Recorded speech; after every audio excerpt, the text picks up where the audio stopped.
if the job says you need to dunk a basketball, that job would be in trouble because I can't do that. That's not something, that skill that I can develop. Sometimes in our work, there are things that we do better than other things. Is that correct? So sometimes it's just a matter of getting better at it and stretching ourselves, and sometimes it's just like, that's not an area, that's a strength of mine. And it helps you to know that. So you can develop the unique talents and abilities. What happens is, guys, when you are working in your own talent set and you're developing that, you're passionate about doing it, it increases your efficiency and effectiveness on the job, and you become a much stronger team player. Now, the second area we looked at is what I call your will. Your will is the want to. Now, when I had you write down some attitudes that you bring, that's your want to. The skill is the how to. The will is the want to. Now, here's the big question. Can you control your attitude? Can you control the will part of this equation? Can you control that? You absolutely, totally are in control of that. Well, David, you don't know who I work with. You don't know what I'm working around. You're right, I don't. But you still get to choose how you are going to react or respond. Is that correct? So while skill is something I might need to develop, my will, my attitude is a choice I make. Now think about it. When you got hired, when you went to school, when you got hired, when you went through an interview process, did they talk about attitude or did they talk about what skills do you bring to the job? It's a skill. Can you do this? Can you do this? Can you do this? Can you do this? Would you agree with me, though, that while skill is very important, the will, the attitude, is just as important, if not more important? Would you agree? Now, let me ask it this way. Let's say you work with somebody who has really strong skills, but their will, their attitude, you don't want to be around that person. Their attitude, they can do everything, but the way they do it and get it done, they certainly aren't part of that group of people working together. Or you can be around somebody who has a really great attitude. The will is strong, have a good attitude, but they still need to learn some things. They're in the process, they're learning some things, they don't know it all, but they're willing to learn. Now, would you rather work with a teammate who has great skills and a bad attitude? That'd be teammate number one. Or teammate number two, someone who has a really good attitude, but man, they still need to improve on their skills. Which would you rather work with, teammate one or number two? We'll take door number two. All day long. Would you take door number two all day long? All right, so here's my question. Are you a door number one person? Don't answer this out loud. Are you a door number one person yourself? Or are you a door number two person? Bigger question. How would your teammates describe you? Would they describe you as a door number one person? Wow, they know how to do things, but man, their will, their attitude, it's hard to hang out with them. Or would they describe you as a door number two person? He's still got some things to learn, but his attitude's always there. Now, guys, if you want to work with door number two people, not door number one people, maybe it would be helpful for you to be what you want to work with. Does that make sense? So we can totally control our will, our attitude, and we can at least continue to develop our skill. But the third area is the hill. Now, I had you write down what are some of the obstacles in the way and what's some of the resources that you need. Can you always control those? No. Some of those are outside of your sphere of control.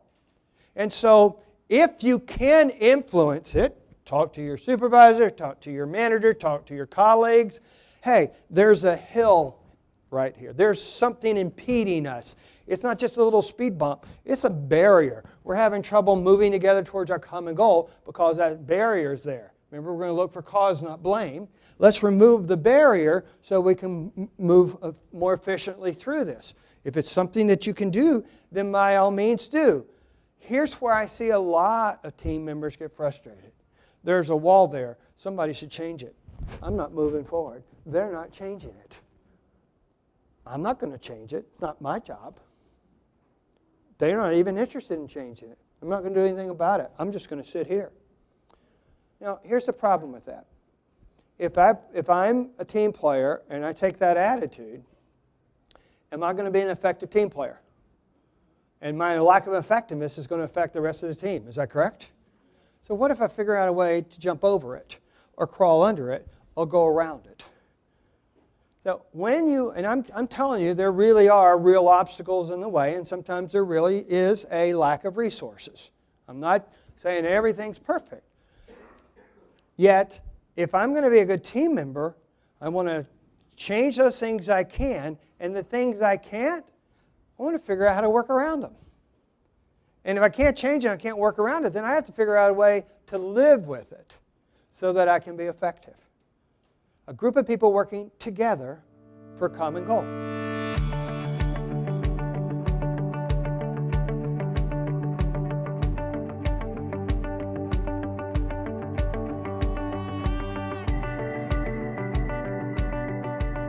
Is the word success defined differently by everyone in this room?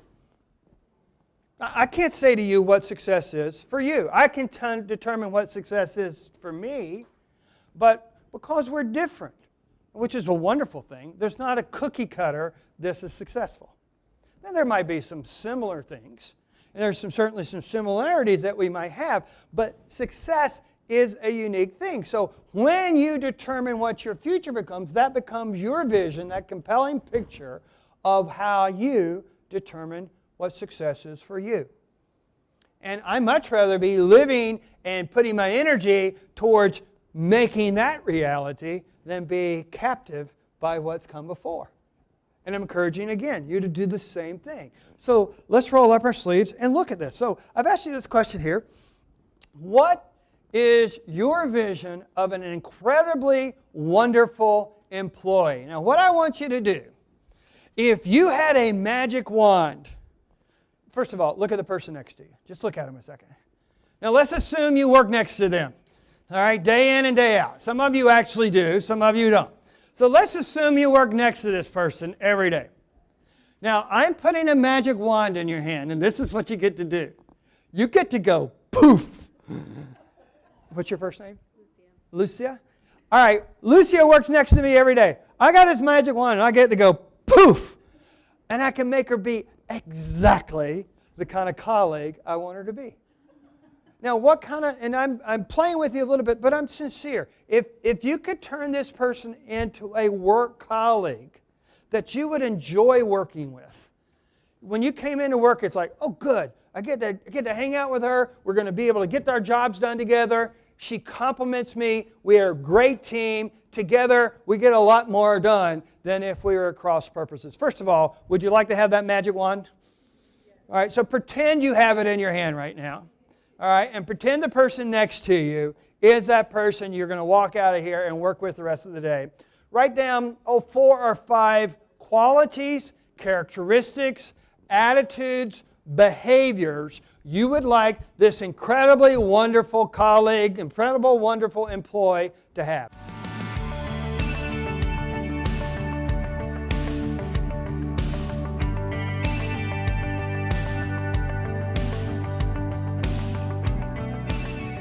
Some of you might know that I'm a golfer. I play golf. I enjoy playing golf. I played golf in high school. And I can remember I was in high school and I was in a golf tournament. And our school was playing another school. I was on the golf team for our high school. And we came up to this short hole. It's called a par 3. And the goal is to hit the ball from the tee onto the green. And you get 2 putts on the green. I would have gotten a par. Now, the only problem is between me and the green was a big body of water. Now think about it with me. If I'm standing over this golf ball, addressing the ball, getting ready to hit the golf ball, and I'm thinking, don't hit it in the water, don't hit it in the water, don't hit it in the water, what is the probability that I'll probably hit it in the water? Does it go up? All right, so what should I be thinking? I'm not going to hit it in the water?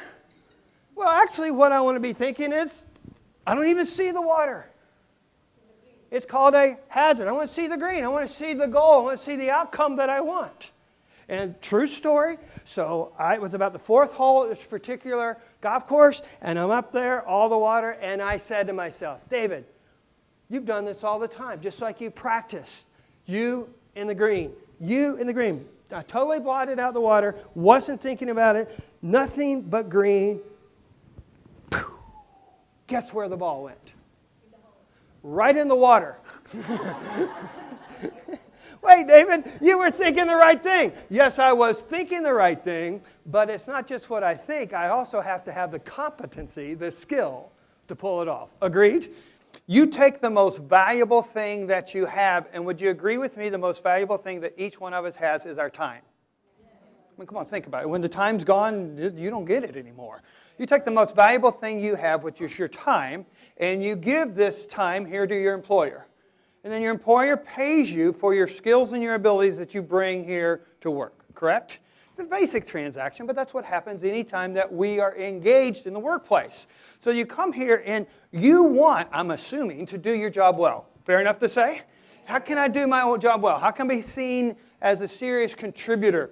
Being able to take the valuable thing I have, my time, and do it well. Now, sometimes, though, what happens is we get in these work environments and the people that you hang out with don't understand how good you are at what you do. It's like, 3, I can handle that. That's not so bad. I can handle 3. That was kind of fun. 6? No way. I can't do 6. No way. 9? Impossible. Forget it. Sometimes you feel like change is like that. It's like, just stop the world and quit changing, at least for a period of time. I can't take it anymore. I can't take any more change. I just need to absorb for a second some of the change that has already occurred. And it's like we just close down. Have you ever been into a perfume store? How many have been in a perfume store? Guys, it's okay to raise your hand. That means you're being like that good guy. You're going in to buy the perfume. Now, in then the perfume stores, they have bowls, little bowls in there. And what's in the bowls? Coffee beans. So why do they have coffee beans in a perfume store? To get your smeller smelling again. I'll give you the technical thing that happens. All right, here's what happens technically. You go and you smell a perfume, and then you smell another perfume, and then your nose says, I'm done, and it quits smelling. Then you go over the coffee beans, and your smeller starts smelling again. That's a technical way of saying it, correct? It's like we can't take any more. Well, sometimes that's how we react to change. When in reality, change is happening every day, all day. When in reality, if you think about where you were a year ago, think about where you were a month ago, think about where you were even a week ago, you've seen drastic change.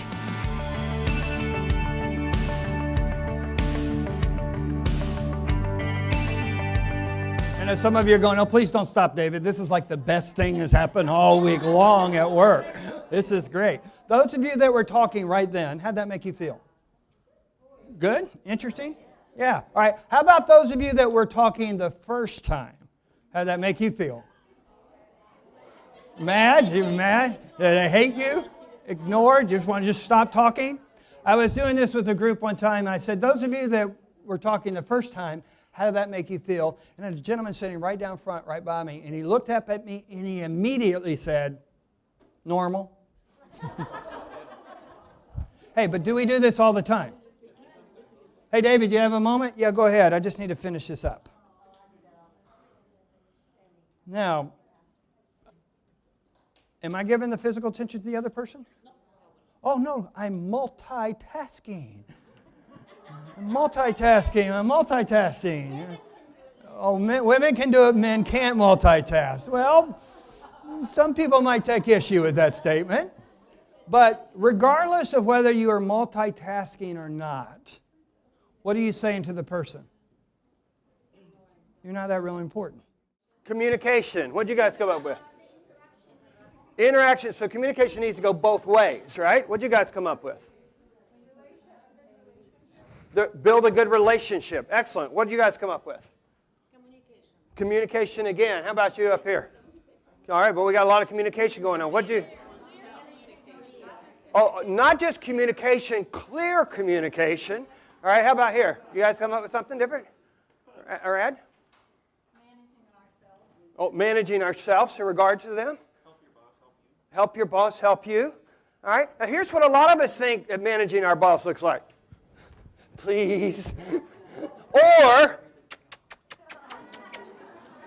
all right, now, that's not what we're talking about.